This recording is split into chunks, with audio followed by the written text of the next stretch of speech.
Sveikinuosi su jumis iš Kipro, Alfa Mega stadiono šalia Limasolio. Nusprendėm pažiūrėti šios dienos futbolo rungtynės, kaip ir minėjau praeitame video, tarp Žalgirio ir vietinio klubo Pafos.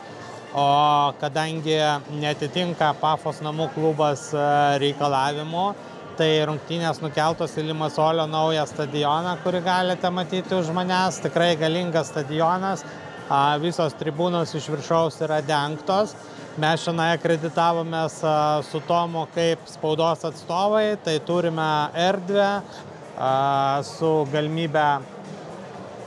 galimybė turėti elektrą, turėti gerą internetą ir visas darbui reikalingas sąlygas. Tai kadangi turime tokias geras sąlygas, nusprendžiau susukti trumpą filmuką ir jį publikuoti, nes dažnai grįžus po tokio renginio jau niekam nėra aktualu. Taip pat prieš įžeidami į stadioną buvome sutikę jau ir dalį Žalgirio fanų. Vieną Žalgirio faną paėmėme iš Pafos oro uosto, atvežėme į stadioną, kad žmogui būtų paprasčiau su logistika.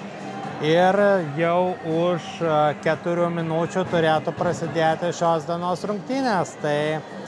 Tai bus labai smagu pastebėti. O rytoj nuo ryto beje jau kylam ir skrendame į Lietuvą. Tai tikiuosi grįžus rasti gerą orą ir dar mėgautis lietuvišką vasarą. Tai tiek, iki.